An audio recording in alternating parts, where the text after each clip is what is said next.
Hi everyone, I am Sania Farooqui and you are watching the Sania Farooqui Show. Today we're going to be discussing a very important topic, mental health for journalists. Media freedom is a fundamental right, but most journalists all over the world don't have the freedom to report, cover stories, or even live freely, and nearly half of the world's population has no access to freely reported news and information. Journalists all over the world today are in the spotlight, whether it is for their work, the stories they cover, or because now they're also becoming targets for not just physical harassment, but also different forms of digital harassments. These attacks often include threats to the journalists themselves and their families, and are most commonly directed to women, and their biggest consequences are psychological. Stress, anxiety, trauma, fear are amongst many, together with self-censorship, the main effects of various attacks and harassments on journalists. So what can we do to protect ourselves? What are the prevention measures that can be taken? Are organizations investing enough to provide their employees with better mental health care? And are we as individuals paying enough attention to emotional wellness? How can we help each other through these very tough and relentless times? And what can we do to help identify and also create a more compassionate and empathetic environment, safe spaces to have these discussions? So to discuss all this and more, we are going to be spending the next couple of minutes discussing this with two fantastic journalists, Kiran Nazish and Ghada Oueiss. Thank you so much for joining us, guys. Truly wonderful to have you all here. I'm also going to quickly do, introduction about both of you so that our viewers know why it's important to have your voices and have this conversation with you today. Kiran Nazish is the founding director of the Coalition for Women in Journalism, a worldwide support organization for women journalists. Kiran is a longtime journalist and has worked as a war correspondent covering the Middle East, South Asia, and Mexico, among many places. Her leadership at CFWIJ has led many other organizations and legacy institutions to pay attention to women in journalism, their challenges, and what they do. Before Kiran's initiative launching the Press Freedom Newsroom, there was no systematic data for women targeted for their work. Kiran also occasionally serves as a judge for prestigious global journalism awards such as Rory Peck Awards and One World Award. We also have with us the very amazing Ghada Oueiss. Ghada is a broadcast journalist with over 2 decades of experience. Ghada is the principal presenter at Al Jazeera, specialized in running tough investigative interviews, and has covered several political stories, also from conflict areas and war zones. She has unfortunately also been targeted and attacked online for her work as a journalist. In a mid-2020 Washington Post opinion piece, Ghada described hackers stealing private photos and videos from her phone and posting them online, which resulted in sharp escalation of online attacks on her, including suspicious processes associated with NSO groups, Pegasus malware on her iPhone. But none of this has stopped her from doing her job and demanding those responsible for these attacks to be held accountable. Ghada and Kiran, you both continue to inspire us with your bravery and your courage and the amazing work that you both are doing. So thank you so much. It's a privilege and an honor to have you join us today on the Sania Farooqui Show. Thank you, Sania. Thank you, and likewise. Thank you so much. So, Ghada, I'm going to start today's discussion with you. What we've seen happen to you, targeted by trolls and harassed, and it has gone on for a very long time. You should answer and talk only if you're comfortable, but I just want to know how you've been coping and dealing with these attacks, and have they stopped over time? How do you process everything that goes on? Does that impact your work, your physical safety? Do you think there needs to be more help that needs to be given to journalists who are in a similar position like you when it comes to safely reporting and continuing to do their work? Thank you, Sania, for inviting us to this very important discussion. And let me start with positive point.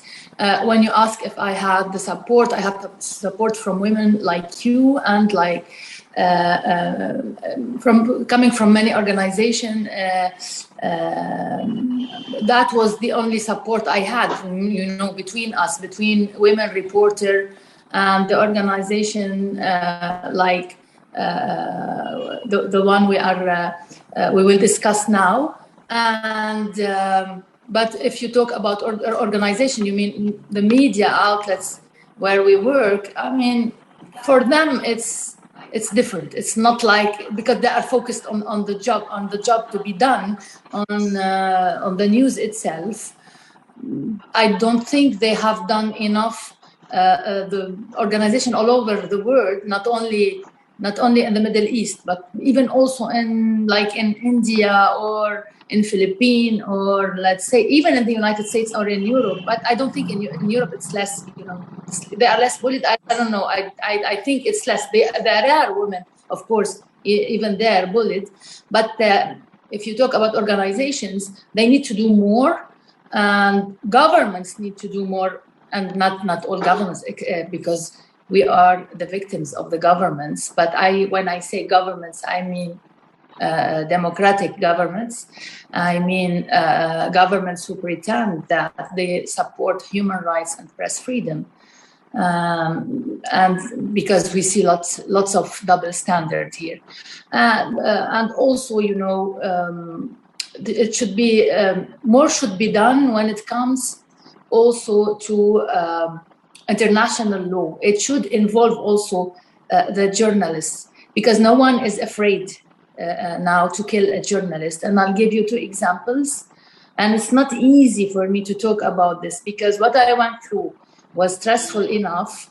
And then when you think about my colleague Shireen Abu Akleh, for example, who lost her life just because she was doing her job, that was, the bottom line. That was like they say in French, it was the dernière goutte, or like we say in French, la cerise sur le gâteau. It means that was the last garniture over the cake.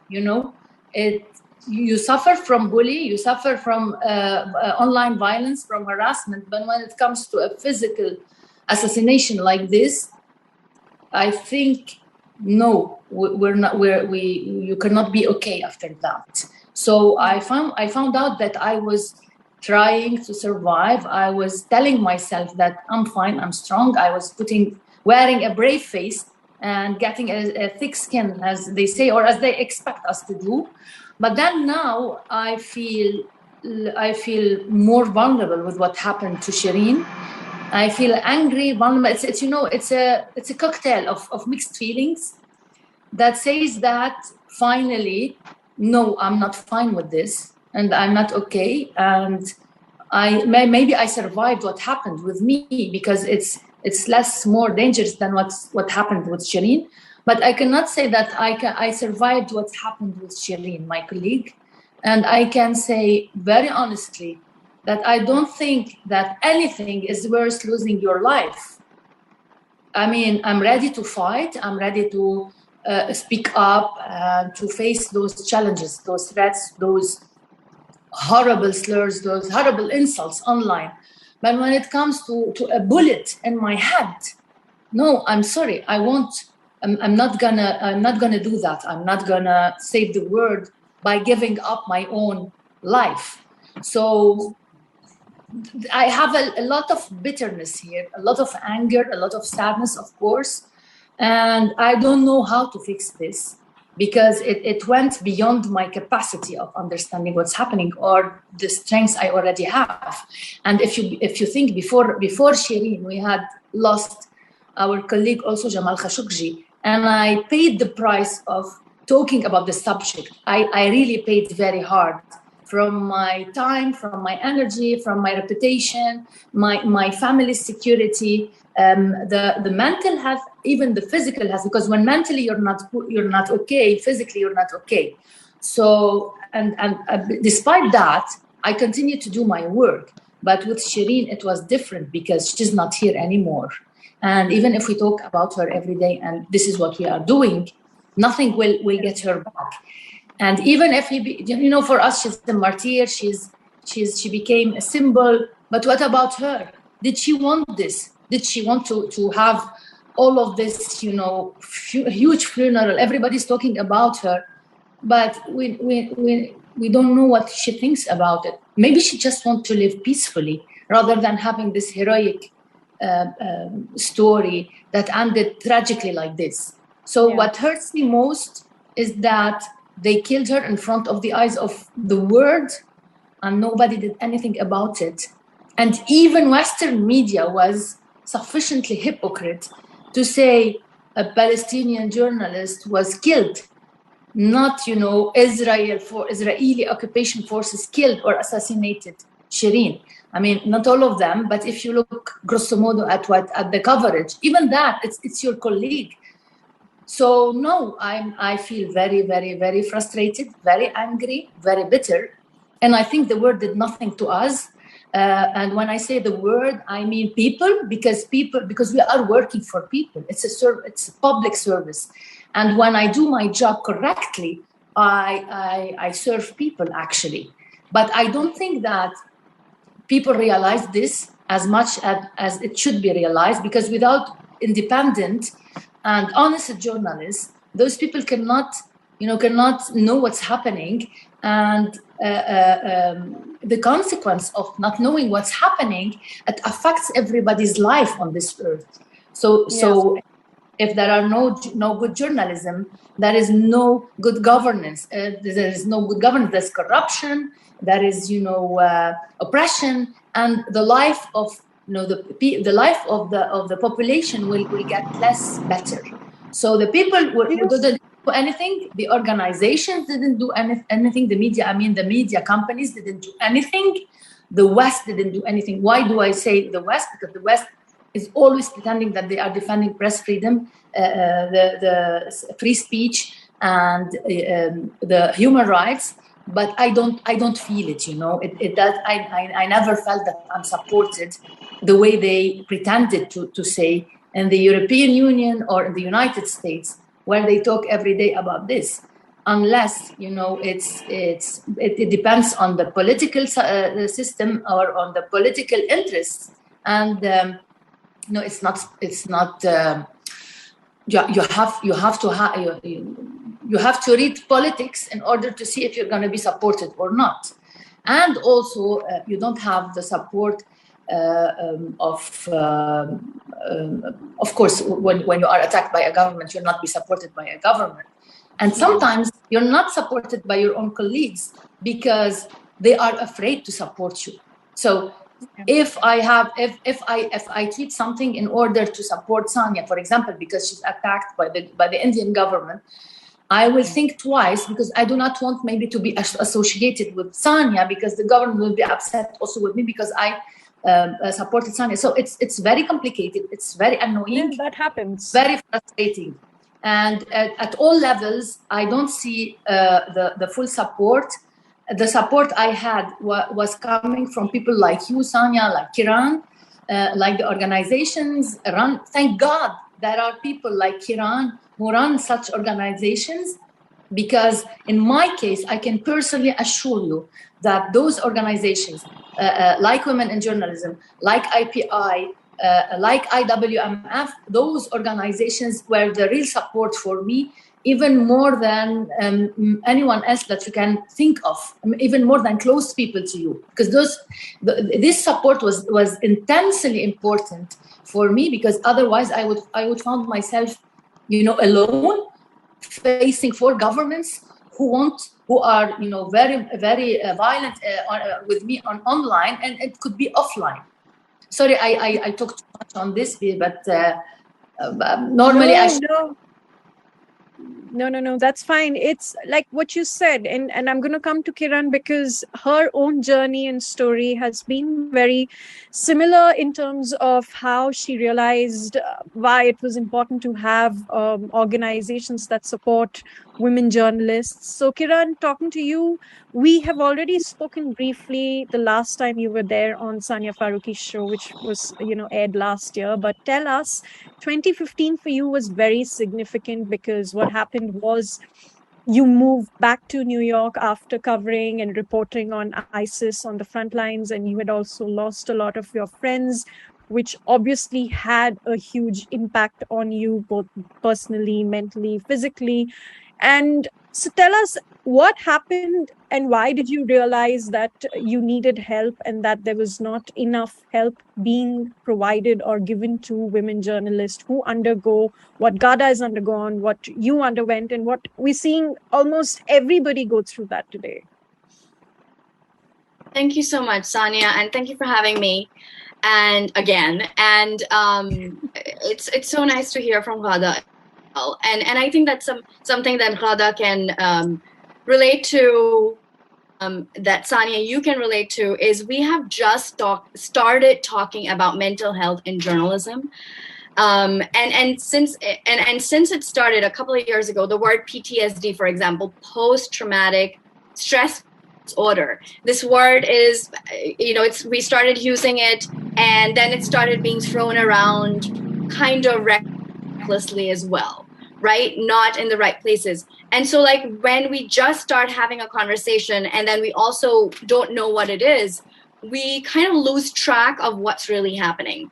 Stress and trauma has always affected journalists because journalists have always been on that side, right? Like we have always reported exposed powerful, dictators or governments that are anti-democratic. Our work revolves around exposing those who are unjust. So in that role, we often obviously have had always, and we have been able to work around that, right? Until now that we are seeing everything falling apart, the world becoming more divisive, that anti-democratic governments, states, it used to be corporations, for example, the oil and other corporations. Now it's the governments that are targeting journalists, like Ghada said earlier as well, is that, governments, what can we do about them? Can we collab with them? We can't, because oftentimes they're the culprits. So to answer your question, so I just wanted to clarify that, I think that we as an industry have just started talking, like 5-6 years is not a long time. And while we just started talking about mental health, we haven't really figured out how to address it. We haven't really built systems that are going to be there for journalists as much as they are targeted. So journalists we now do have some systems. Like I can briefly talk about the coalition and how it came about and what we do and how we're constantly improvising. But essentially, it's important to understand that there are tens of thousands of journalists around the world, and thousands of them, women, are getting targeted on a daily basis online or even physically. In local media journalists get harassed every day on the street. You're in India, Sania, and there are so many rural journalists in India, Dalit journalists. If you're in Turkey, Kurdish journalists. So journalists from minorities get targeted more easily, and that affects their mental health. So the work we do as journalists or human rights defenders, in a very divisive world, in a very polarized world, the polarization of the world is a recipe for disaster when it comes to mental health, right? Do we have enough resources and infrastructure to be able to deal with that? No, we're not there yet. And that is what exactly that we need. What we need is infrastructure to resolve these problems. Briefly, the Coalition for Women in Journalism essentially came about because of, a mental health challenge that I faced. And you know a little bit, Sania, I was in the hospital and just like after spending almost 2 decades, and having a career that was, going well, I covered different parts of the world. I started different journalism initiative at universities. And after doing all of that work, when I collapsed, I realized that, we can't, if women journalists or journalists in general don't have access to resources or support systems, after having a thriving career, what are journalists who don't have that? What are they missing out on, and how will they get access to it? So that's why we started this work. And a lot of our work focuses on mental health because, even in our mental program, which, if I would briefly to describe, that also always has had a mental health element, and it came about because of that. Because when I was asking this question, like, why are women not reaching the top, or why women don't have access, why are women being harassed and don't have resources, all of those things kind of came to, we did a survey and we spoke to 101 editors and reporters in North America and Mexico, which is Canada, US, and Mexico. And Mexico, because I was going a lot there and had partnerships in newsrooms. And we found that 62% of women journalists hit a plateau after 4 to 5 years in their career. So mid-career women journalists were hitting a plateau. And that plateau, which means they won't make progress, and oftentimes their careers would decline or stay here. And why was that happening? A lot of that was happening because harassment, discrimination. They were not getting the opportunities. They were discriminated. They weren't getting. Their work was being used by other male colleagues. For example, women were reporting on things, and male colleagues would take credit for their work or make them do the research and not give them the credit. So all of these things was making them hit the plateau in their career progress, but also their mental health was declining after. And we also saw that oftentimes women in this group said that they felt like they weren't as creative as they were before, which means it affected their mental health directly. So mental health, if you are not able to be yourself, mental health gets affected by that, right? And that affects your work. That affects, that is directly linked to journalism. That affects how we are able to do journalism. In a newsroom, a lot of times newsrooms brag about having women representation and all of that. And one of the reasons, that went into my logic of forming this organization was also that I saw there were a lot of women. A majority of journalism schools had women graduating from them, majority, right? I'm talking about top schools in New York, etc. And there were a lot of newsrooms that had a lot of women in population, but they were working the night shift or working as assistants or fixers and so on, or sub-editors or copy editors. So women are there, but they're not doing the job. So that affects journalism. That discourages. Now that we have the Me Too campaign and we are talking about Black Lives Matter, we have a language to describe that discrimination and how much trauma women have had in this industry for a long time. And now with online violence, which is a completely different social phenomena that is going on, which is, I'll be happy to go into detail. But anyways, I think that mental health is very important. And that is why through our mentorship program, the mental health page, I can briefly talk about that the reason we launched the mental health page has come out after a lot of thinking and experimenting with things and figuring out what works. And one of the key things is support systems. Without support systems, when women are getting trolled or they're physically attacked, what they need is to be able to go to somebody and talk to somebody who's going to back them up or listen to them, whether it's a private case or a public case. We need support systems for women journalists and for women to know that when they're facing mental health challenge, there are other women who have experienced that as well and be able to share notes. So we have this blog where women journalists share their stories about resilience, how they overcame the trauma. We have tools and resources. We have downloadable resources that you can print out and put in your backpack. If you're going out reporting, you can keep those. These are postcards, and we have tips and things that you can do immediately when you're facing mental health. And I would say that a part of our mental health page or our mentorship is always to encourage journalists to meditate and journal and be able to process that stress, because this gets stored in your mind and that needs to come out through either meditation or exercise and other things. Practice. There's a lot that I want to talk about, but since we're trying to keep it very short and we've already run out of a lot of time, and you guys have given said a lot that I've had broken down in different questions, so I'm just going to quickly jump to one very important question. What should young journalists today be prepared when they are entering the world of news, the world of journalism? Because, like you said, Kiran, mental health has become something very recent. We don't even have that many organizations who support journalists when it comes to even just dealing with stress, dealing or acknowledging that mental health is an important factor.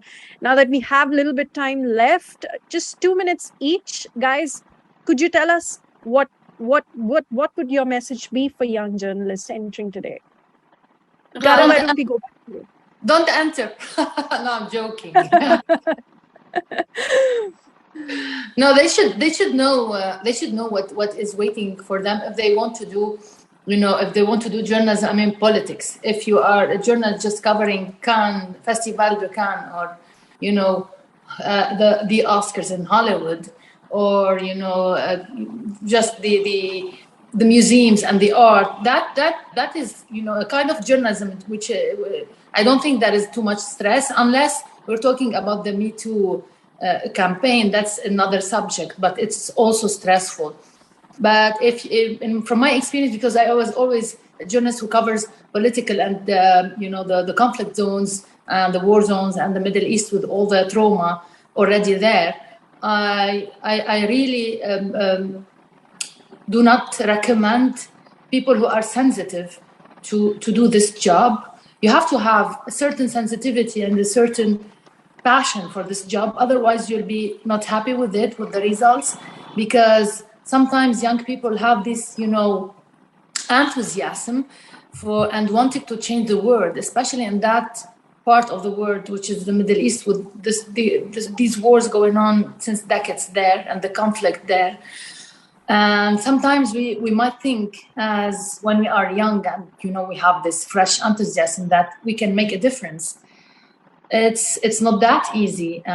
You can make a difference, but you need a lot of experience, and you need many years to build this experience in order to use this experience to do a difference.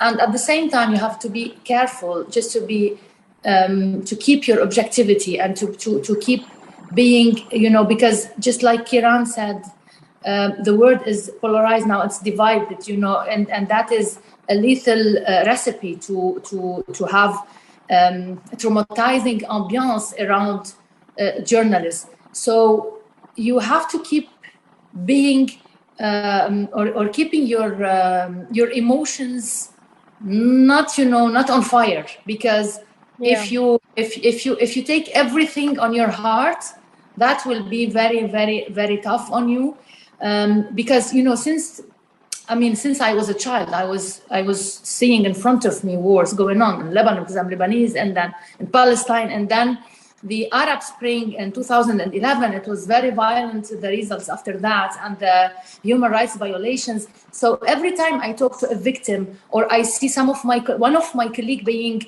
tortured or imprisoned or in jail or having death penalty, I lost colleagues. They lost their lives. I have colleagues in jail. I have colleagues who have death penalty from their governments because of their work, because of reporting the truth. So if you want a young journalist who want to cover the events and the world, and to cover, and with time you discover how politicians are either corrupted or hypocrite, or they have double standard, and if you are sensitive and you take this on your skin and on your heart, and when you see victims, when you see, I was like seeing the world in from a different,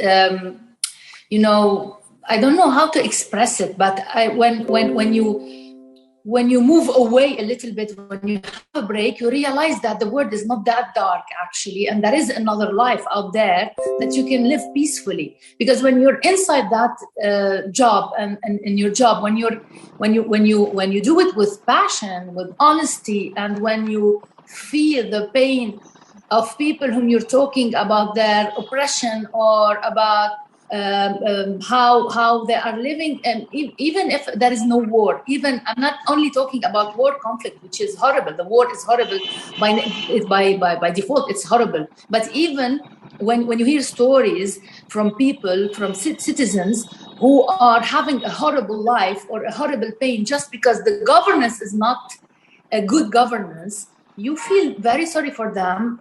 And if you are sensitive, if you are you have passion and you want to help them, and of course you can't do this Recording alone. in progress. You only can tell their stories, and this is our job.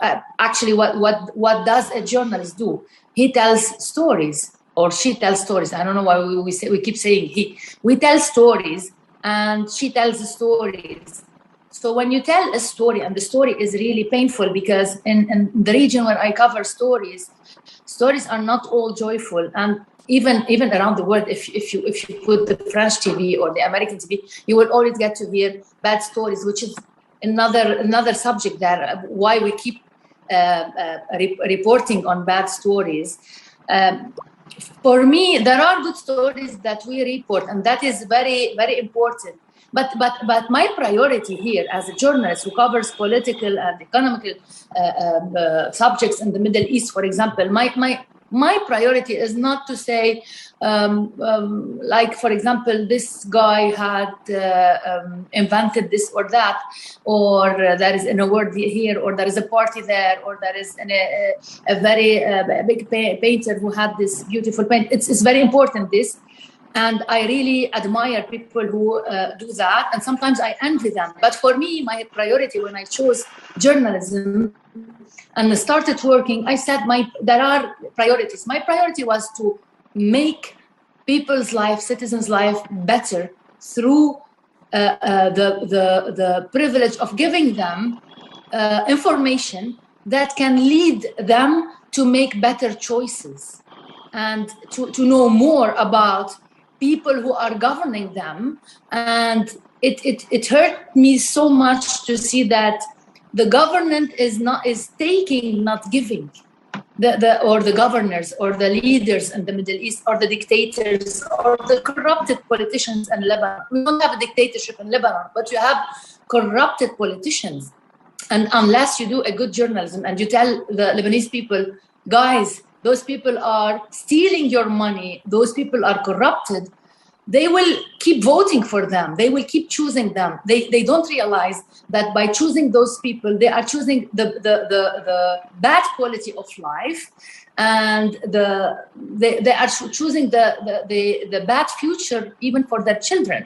So my role as a journalist was not to, I do not want to interfere in their choices. I just want to give them information that make them choose or that make them go for better choices or choices that keep their life safe and in a better, to live in a better way. The life standard can keep better at all levels, in education, in schools and hospitals. Everything will get better if you have a good governance, and you need good politicians to do a good governance. So that was my aim, my goal at the beginning. And then the more you dig and the more you find that there are more corruption, more to tell, more hidden stories, and the more you dig and the more you discover how corrupted they are, the more they want to get rid of you. So either they assassinate you. In Lebanon, they there are many, or also they killed many journalists. And it's not the Lebanese regime. It's it's very complicated. It's the Syrian regime who was controlling Lebanon. And each time you talk about dictatorship in Syria, because in Lebanon they talk more, they get rid of him or her. And if they don't kill you physically, they will kill you. Now there is a new way of killing. They kill you virtually. It's a character assassination. And that happened with me because I was covering the Gulf stories and the Middle East stories. And when Saudi Arabia had this blockade against Qatar and they wanted to close Al Jazeera, and the Emiratis as well, I was covering those subjects on air. I had my program, I had guests, I was asking questions, and that they didn't like that.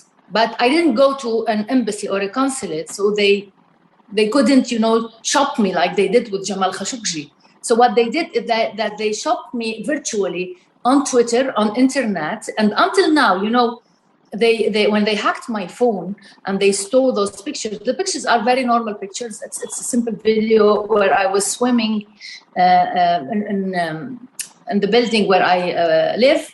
But what they did is that they doctored the images. So it's their way of killing your character, killing your reputation. And they know that Al Jazeera audience is, they're not, they have a certain image in their head of me, and I don't post normally private pictures, or they know nothing about me because I'm focused on my job.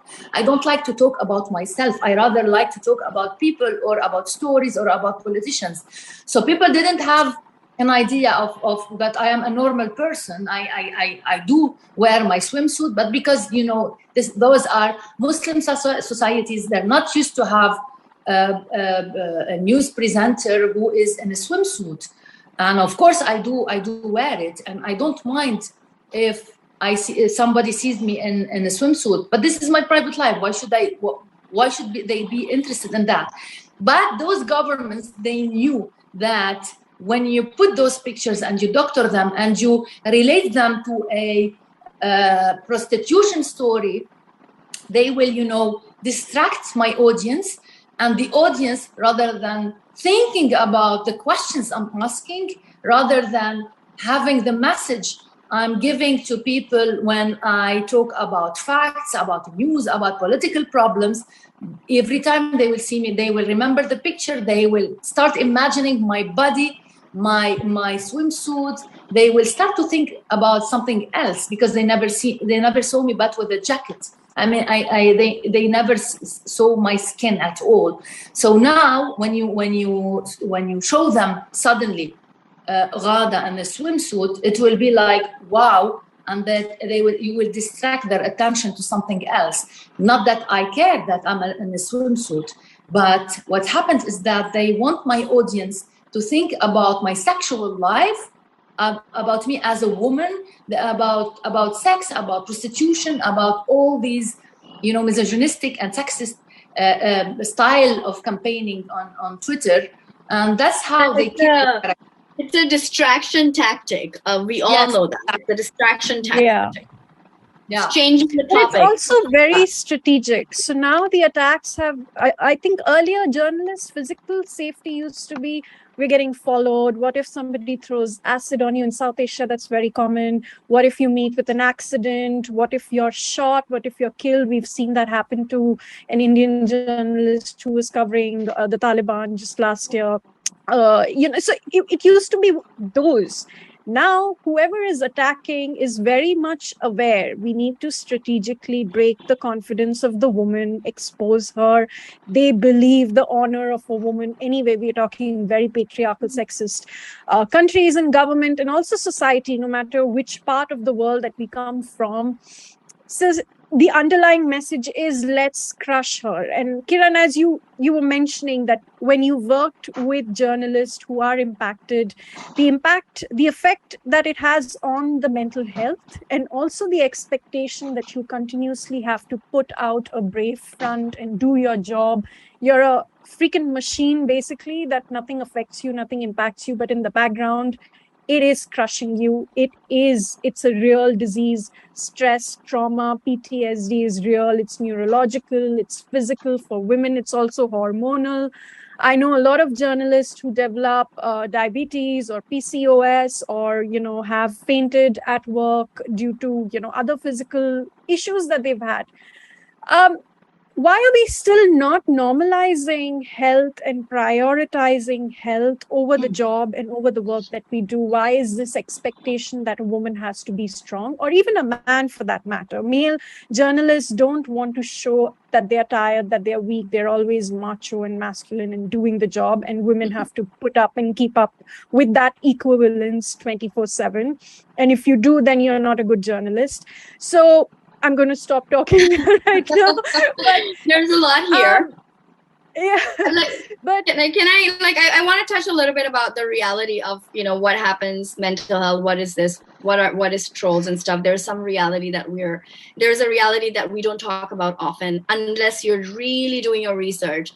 It's not in the mainstream. First thing, you said something about men macho. Let's address that. Let's address the question, why are we not prepared? Why are we not creating these systems that are accessible to every female journalist or male journalist when they are targeted? And we don't even talk about LGBTQ journalists. They are kind of invisible, but they get targeted, but their issues are invisible, but they're targeted immediately. And there is maybe 1% if there is any support systems for them. So, you know, there are very small ecosystems where LGBTQ journalists have access to anything. So, first of all, your comment on, you know, male macho, I would say with no doubt that actually women do a much better job in being resilient and going back. And I think that it is in the evolution that women have been, you know, women have evolved, you know, as humans in that way, that there was resilience and multitasking and dealing with stress, and, you know, women give birth, and I think it's in our body that we're able to adapt, we're able to respond better and all that. I will say that what women are facing right now in journalism or politics or human rights, when they get trolled or targeted, the way we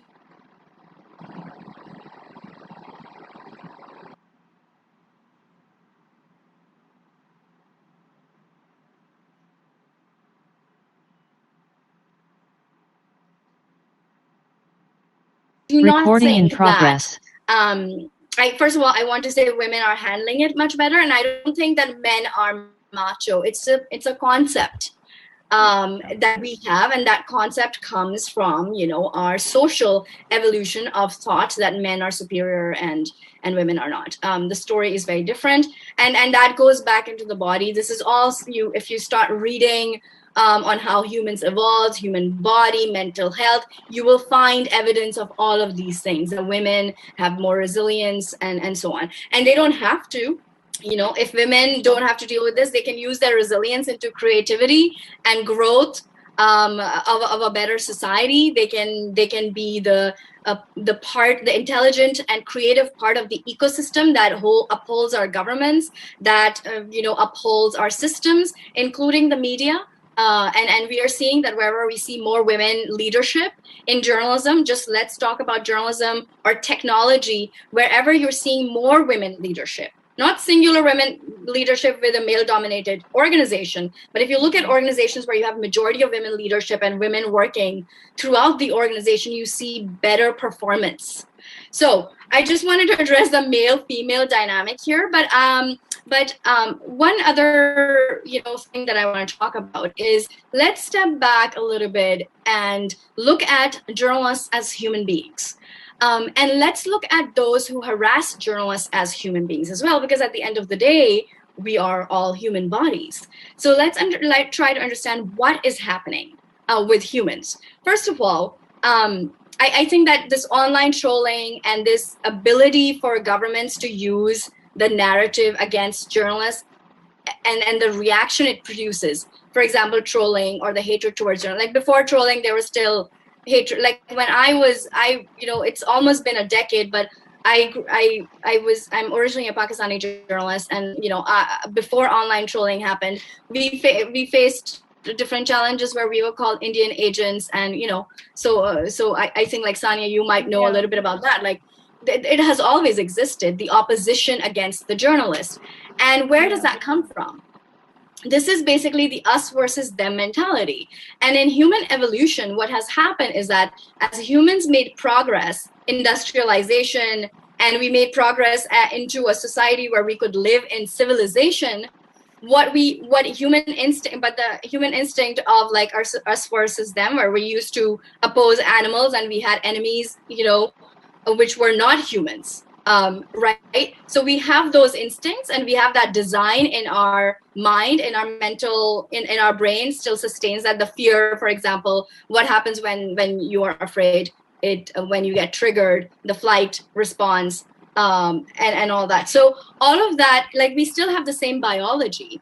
And what we are seeing in politicization, polarization, division of countries, what we're seeing is that really selfish people who really want to, you know, they do it for power or whatever reason that is. They use these tools that rile up masses of human and trigger them against another human being. And so this is why trolls are so senseless. Why is polarization or division so senseless? Why is the opposition always so senseless?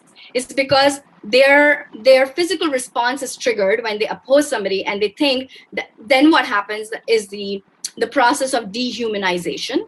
And in that dehumanization, they dehumanize, say, for example, Ghada was dehumanized when somebody shared her photos, and then those people started attacking her. They did not see her as a fellow human being. They saw her as opposition, as someone they should be afraid of.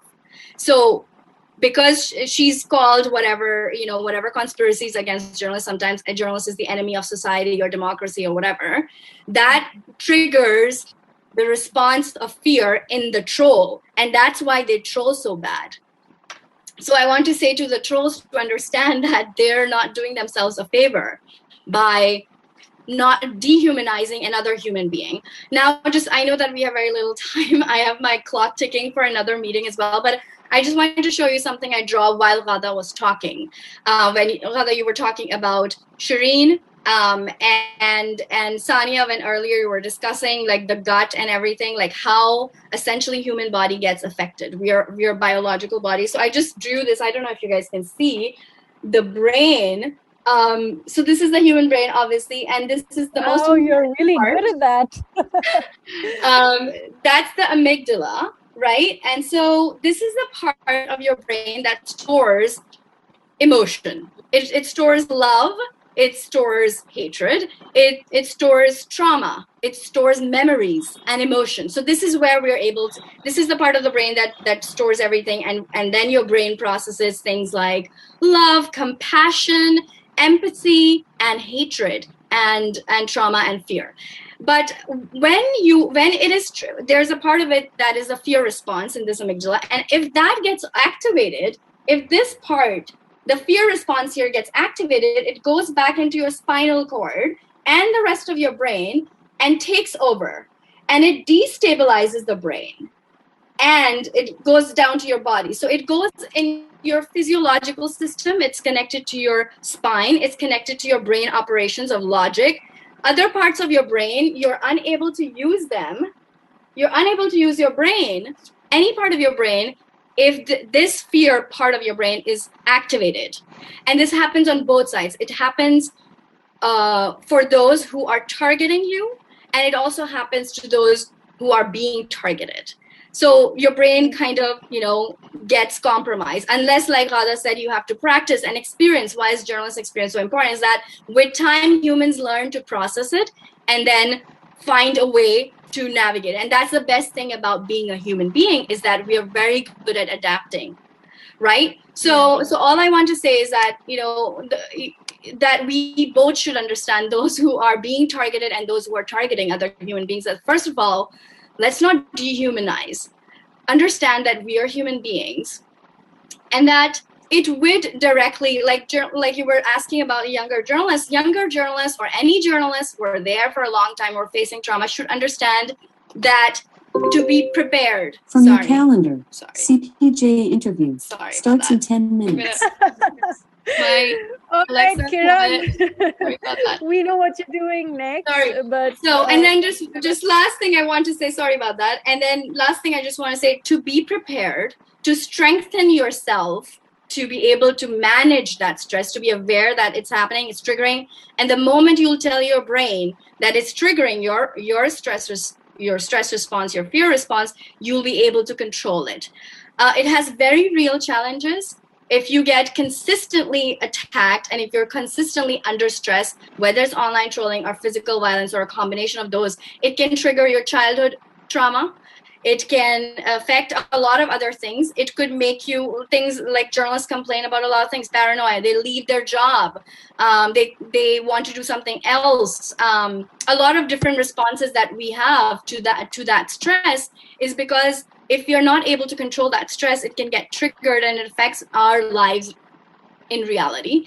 And I think that with good training, good support systems, understanding how it's affecting you, awareness, journaling, meditation, having community, that can really help journalists come back to it, and always be like something that we always, Ghada has worked on front lines as well. One thing we always tell frontline journalists, that go with somebody, don't be on your own. And just, I think that applies everywhere. Just, if you're a journalist, go with somebody wherever you're going. Even if you're going online, just always have your support system in whatever metaphorical way or, physical way. All right. On that note, Kiran, thank you. And I personally, I learned something that I didn't know before. And I wanted to add one more thing that I remembered now about the stress and the brain. I read once that each time you read something bad about you, an insult or a bully or harassment online, it has the same effect as when, for example, you're drinking very hot coffee or any hot liquid and you get burned with it on your hand. It's the same thing. The same part of the brain reacts. I mean, the same part which reacts to the burning, to the burn feeling when you have a hot liquid on your skin, that's the same part of the brain that reacts when you read those online harassment about you. And it's true, because at the beginning, because people around you keep telling you, oh, grow a thick skin, it's nothing, it's virtual, this is not serious, it's only, comments from accounts that are not even real. But still, it hurts and it leaves an impact, and you need a very long training to deal with it the proper way. Yeah, and thank you so much, Ghada, for saying that. That's absolutely right. There's so many anecdotes, but just briefly, I want to say that, first of all, it triggers the same response as holding a hot cup of coffee. So and I want to explain why that happens. It's amazing why that happens, because we think we live in a divided world, but humans are designed. We are designed for a community. We cannot survive without community. In our evolutionary system, we cannot survive without community. So I want to tell you one more detail about that. So for example, when you see someone who does not like you, who says something rude about you, and that triggers that response in your brain, what is really happening is that your brain is seeing that and saying, oh my God, this other human said this about me. It hurts.